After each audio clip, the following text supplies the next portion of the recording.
संभाला नहीं जाता। मैं पहले भी कह चुका हूं और फिर कह रहा हूं कि जब तक हम यूं ही धर्म, जाति, देश, प्रदेश, दल, आस्था के नाम पर अपने देश के मनमानस में घृणा, वैमनस्य व हिंसा के बीज रोकते रहेंगे, तब तक ऐसे ही जहरीले नवागत पैदा होते रहेंगे।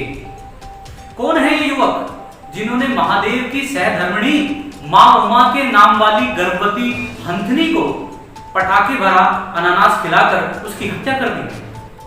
उस हथनी ने, मैं तो हंथनी बोलूंगा, हथनी तो शब्द अटपटा सा लगता है, हंथनी, क्या बिगाड़ा था उस हंथनी ने?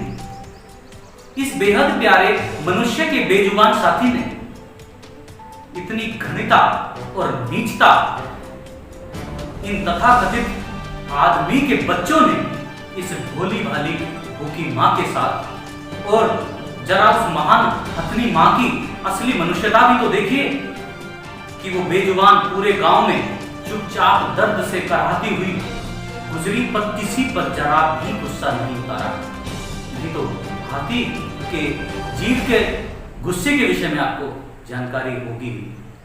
किसी को भी घायल नहीं किया, उसका जबड़ा टूट गया, मुंह उखड़ गया, दांत जीभ गिर गए, गर्भ में सांस ले रहा नन्हा शिशु भी मर गया, पर वो हथनी पानी में बैठी इन आदम जादों की कमीनगी पर रो रो कर मर गई। कैसे जहर मुझे भारतीय हैं, इन्होंने क्या पढ़ा है, क्या जाना है, किन के साथ बैठे हैं, क्या सुना है, किस संस्कृति की पैदाइश है ये? बड़ी शर्म की बात है, घिनौना कृत्य है, घिनौना कृत्य है। इनके कलेजे में क्या पसीजन नहीं आई? अमेरिका की तो आपको एक कहानी पता ही होगी। अमेरिका में एक जाहिल पुलिस वाले की पत्नी एक अश्वेत व्यक्ति के प्रति उसके निर्मम व्यवहार के कारण उसे उसी वक्त सार्वजनिक तौर पर तलाक दे सकती है। तो हम क्यों चुप बैठे हैं? क्या हम ऐसे नर पशुओं को ढूंढ ढूंढ कर उनका सार्वजनिक बहिष्कार नहीं कर सकते? बचो, मैं कहता हूं सभी को बचो, किसी भी तरह की घृणा फैलाने वाले इन समाज के विष बीजों से बचो। जिंदगी और सोशल मीडिया से आज ही ब्लॉक करो ऐसे नीच हरकत करने वालों। गुस्से में हूं, लेकिन दोनों मेहमानों का स्वागत करता हूं। हमारे साथ महामंडलेश्वर भैया दास जी महाराज जुड़े हुए हैं और दिनेश जी भी जुड़े हुए हैं, समाज सेवी हैं दिल्ली से। दोनों मेहमानों का बहुत बहुत स्वागत है। महाराज जी, इस तरीके से नीचता की हरकत ये तो बयां भी नहीं की जा सकती कि एक गर्भवती मां को खाने के बहाने इस प्रकार एक अनानास दे दिया जाता है और उसका जाके पेट में विस्फोट होता है और वो पानी में समाधि ले लेती है, वहीं मर जाती है। दर्दनाक कहानी पर क्या कहना चाहेंगे? पहले तो मेरी जय श्री राम। जय श्री राम। और NY यू न्यूज में समस्त देशवासियों का हार्दिक स्वागत है। मैं महामंडलेश्वर भैया दास जी महाराज श्री बालाजी धाम गुंडाहेड़ा से आप सभी को एक छोटी सी कथा बताता हूं। यह मनुष्य जीवन बड़ा अनमोल जीवन है।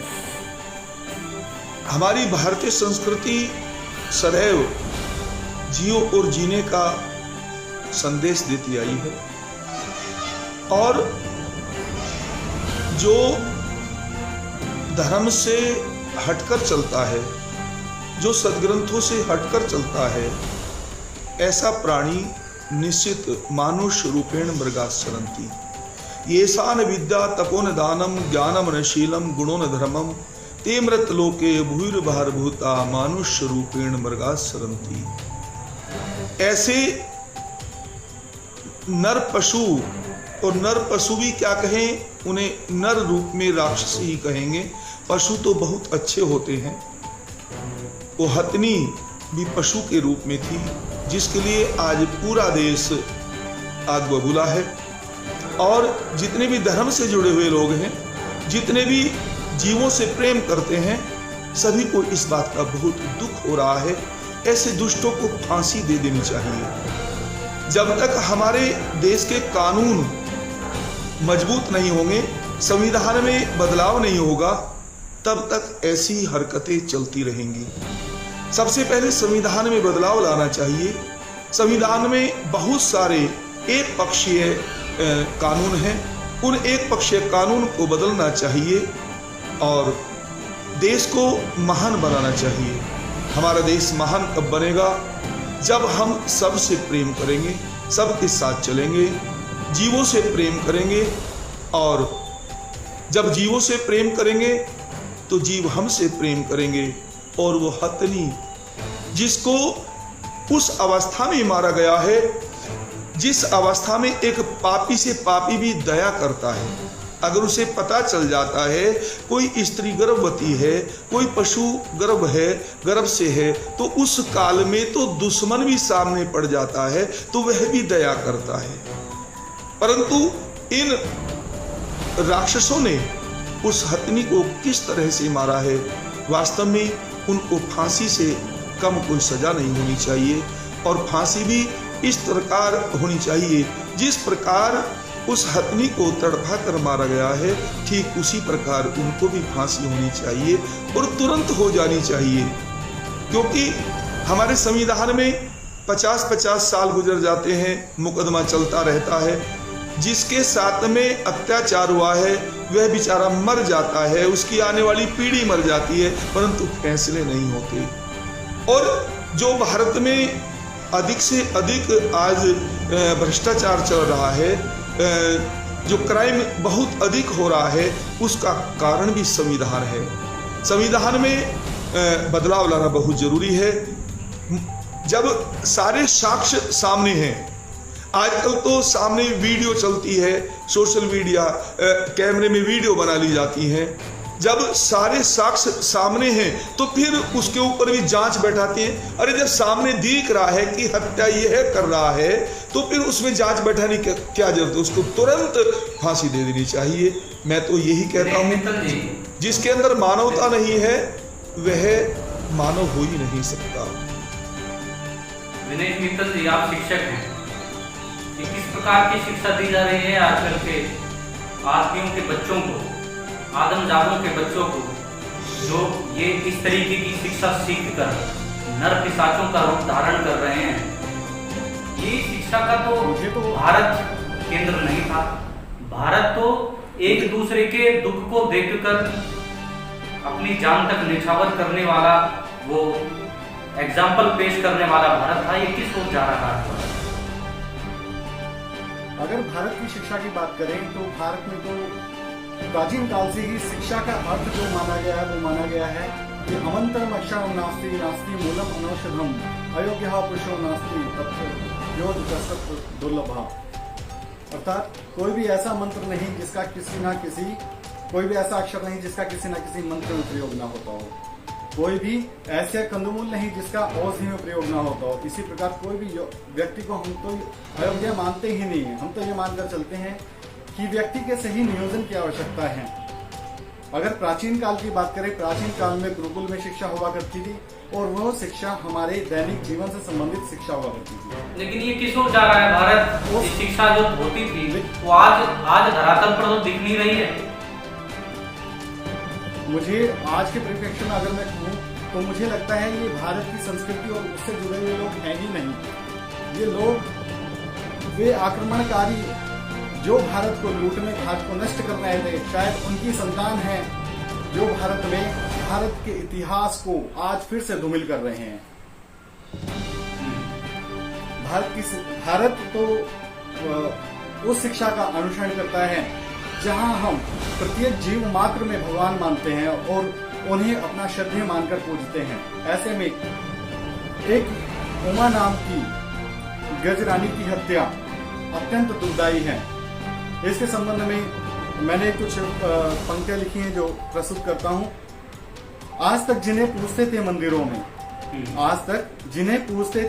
में उठानी पड़ रही है उनकी हत्या की आवाज है। आज तक जिन्हें पूजते थे मंदिरों में, उठानी पड़ रही उनकी हत्या की आवाज है। ये मानव की संस्कृति की और समृद्धि की निशानी नहीं, ये शायद उनके अंत का ही आगाज है। ये शायद उनके अंत का ही आगाज। बिल्कुल अंत का आगाज है। कहीं संतों की हत्या हो रही है, कहीं जीवों की हत्या हो रही है, कहीं खुद आपस में कट कट के मर रहे हैं। ये कैसा देश। और इस तरीके से देखिए, जहां पर महामारी, इस महामारी को भी नहीं देख रहे हैं। इस महामारी में जो लोग मर रहे हैं उनको इस चीज का भी भय नहीं है कि इस महामारी के चपेट में आप भी आ सकते हैं, आपका परिवार आ सकता है। उसके बावजूद वो इतना साहस रख रहे हैं कि अपने को तो बचाने की कोशिश कर ही नहीं रहे हैं और दूसरा जीवों के ऊपर भी हमला कर रहे हैं। महाराज जी क्या करें, किस तरीके से कैसे शिक्षा का नया प्रचलन शुरू किया जाए कि हमारे ये जो दूषित पीढ़ियां हैं जो इस तरीके से कृत्य कर रही हैं, इनके दिमाग को हम वैदिक संस्कृति की ओर लेकर जाएं, जहां पर दूसरे के प्रति हमेशा पुण्य करने का एक प्रावधान शुरू से ही होता था, दूसरे के लिए सत्कर्म करने का होता था, दूसरे के लिए दान करने का होता था, परोपकार करने का होता था। आज ये किस ओर जा रहा है, कैसे अपनी संस्कृति को बचाएं? पहले भी हमने इस विषय में बहुत बातें की हैं, तो क्या किया जाए? देखो, संस्कृति बचाने के लिए तो ऋषि महात्माओं ने हमारे सदग्रंथ हैं, सदग्रंथों के अनुसार अगर हम चलेंगे तो निश्चित हमारी संस्कृति बचेगी। आज सदग्रंथ पढ़ कौन रहा है महाराज जी? सदग्रंथ तो आजकल आप जिसके भी मोबाइल में देखेंगे, उल्टी सीधी एप्लीकेशंस होंगी, उल्टी सीधी अश्लील फिल्में होंगी, उल्टी सीधी वेबसाइट देखेंगे। तो क्या ये जो प्रचार प्रसार चल रहा है, हिंसात्मक प्रचार प्रसार, अश्लील प्रचार प्रसार, ये ही बढ़ती जो घटनाएं हैं आपराधिक, उनके लिए जिम्मेदार है? तो कहीं ना कहीं हमारी जो ब्रॉडकास्ट मिनिस्ट्री है भारत सरकार की, उसको इस विषय में सोचना चाहिए कि जिस प्रकार महाभारत रामायण का प्रसारण किया, कितने लोगों ने देखा, इस तरीके से भीड़ उमड़ी, तो इसका मतलब वो प्रसारण यदि लगातार होता रहे तो क्यों ना हमारी जो संस्कृति है वो दोबारा उदय होगी। देखो, आपने अभी महाभारत का नाम लिया। मैं कहता हूं कि संस्कृति को बचाने के लिए सबसे पहले तो माँ बाप का कंट्रोल अपने बालक पर होना चाहिए। अगर धृतराष्ट्र अपने दुर्योधन पर कंट्रोल कर लेते, गांधारी अपने दुर्योधन पर कंट्रोल करती, तो बिल्कुल भी महाभारत नहीं होता। और आज पहली बात तो माँ बाप को अपने बच्चों को संस्कार देना चाहिए, अपने बच्चे पर कंट्रोल रखना चाहिए। बच्चा कहाँ जा रहा है, क्या कर रहा है, उसकी देखरेख का ध्यान रखना चाहिए। दूसरा, हमारे संविधान की कमी भी है, क्योंकि हमारे संविधान में कोई सजा ही नहीं है। सजा हमारा संविधान ऐसा है, अच्छे आदमी को, सत्यवादी को सजा सुना देगा, और जो दुराचारी हैं, जो दुष्ट लोग हैं, जो क्राइम करते हैं, उन्हें संविधान बचा लेगा। मैंने एक वीडियो संविधान में तो सजा का प्रावधान है ही, लेकिन कहीं ना कहीं जो लीगल लिटरेसी है, आजकल लीगल लिटरेसी दिल्ली में स्कूलों में बहुत पढ़ाई जा रही है, उनको पता ही नहीं है। अब मैं आपको बता देता हूँ छोटा सा एग्जांपल। बच्चे जो होते हैं किशोर अवस्था के, 18 साल की उम्र से नीचे ऊपर वाले, 12वीं कक्षा के, उनको पता ही नहीं किस तरीके से आप किसी को सीटी बजा रहे हैं, आंख मार रहे हैं या घूर रहे हैं, उसकी सजा है। संविधान ने तो प्रावधान दिया है सजा का, लेकिन उनको पता नहीं है, उनको लिटरेसी नहीं है उसके विषय में। तो लिटरेसी कहीं ना कहीं कमी है। जिस तरीके से उसने वो क्रूर हरकत की है उमा हथनी को मारकर, उसकी तो सजा है, उसकी सजा है, बराबर सजा है, लेकिन उसको उसके विषय में पता ही नहीं है। पता तो केवल उसको इसके विषय में है कि मोबाइल में सजा तो है परीक्षित जी, परंतु सजा में गवाहों की जरूरत पड़ती है, जांच बैठती है, वो जांच करने वाले पैसों में बिक जाते हैं, तो बहुत लंबा प्रोसीजर हो जाता है, तब तक वो सब मामला ढीला हो जाता है। जैसे अभी पालगांव में जो महात्माओं की हत्या हुई, और बहुत सारी जगह महात्माओं की हत्या हुई, एक बार तो पूरा देश आग बबूला हुआ, फिर शांत बैठ गया। अगर उसी समय हत्यारों को सजा मिल जाती तो आगे से किसी का हिम्मत ही ना होता कोई दुराचार करने का, कोई क्राइम करने का। तो सबसे बड़ी यही है कि जो सजा मिलने में देरी होती है, जो सजा मिलने में देरी होती है, उसी का कारण है अपराध अधिक बढ़ता जाता है। क्योंकि सभी को पता है, अपराधी को पता है, या तो नेता बचा लेंगे या उसकी कोई जो पहुंच है, जान पहचान है या पैसा है, किसी न किसी बल पर, या अपने अपराध के कारण जो गवाह होंगे, जांच करने वाले होंगे, उनको धमकाकर, डराकर जस्टिस डिलेड जस्टिस डिनाइड की कहीं ना कहीं जो परिभाषा है, हमारा जो ये परिभाषा है, ये कहीं ना कहीं आदमी के मन में वो जो प्रावधान है सजा का, उसके डर को कम कर देती है। मैं आपकी बात से सहमत हूँ। बिल्कुल डर नहीं है ना, सजा का डर नहीं है, क्योंकि इतना समय लगेगा, जमानत हो जाएगी, पैसों के बल पे हो जाएगी, डरा के धमका के हो जाएगी, कहीं ना कहीं जातिवाद का चक्कर आ जाएगा, कहीं ना कहीं धर्म का चक्कर आ जाएगा, हिंदू मुस्लिम का चक्कर आ जाएगा। तो बस इसी कारण अपराधी के साथ में लोग अधिक हो जाते हैं, और जो अपराधी नहीं है उसके साथ कोई होता नहीं डर के कारण। दिनेश जी, मुझे ऐसा लगता है, दिनेश जी आप बताइए कि किस प्रकार इस व्यवस्था को सुधारा जा सकता है, सुझाव दीजिए।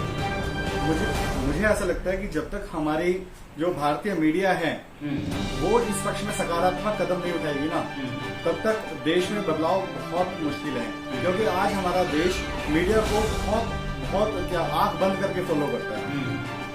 और इसका उदाहरण भी है कि हमारी बहुत सी फिल्में ऐसी हैं जिनमें जीव हत्या दिखाई जाती है, चाहे उन्हें सुअर के शिकार के रूप में हो या किसी अन्य शिकार के रूप में। परंतु जब तक मीडिया में ये बंद नहीं होगा, अभी कुछ साल पहले ही एक काले हिरण के शिकार का मुद्दा उठा था, जिस पर तो मैं ज्यादा नहीं जाना चाहूंगा, लेकिन आपने उसके निर्णय का फैसला देखा ही है, कोर्ट में उसका क्या निर्णय हुआ। तो लोगों के मन में कहीं ना कहीं ये है ही कि अगर हम जीव हत्या करते भी हैं तो कहीं ना कहीं से कोर्ट में जाकर, या न्याय इस तरह का है कि हम वहां से बच ही जाएंगे।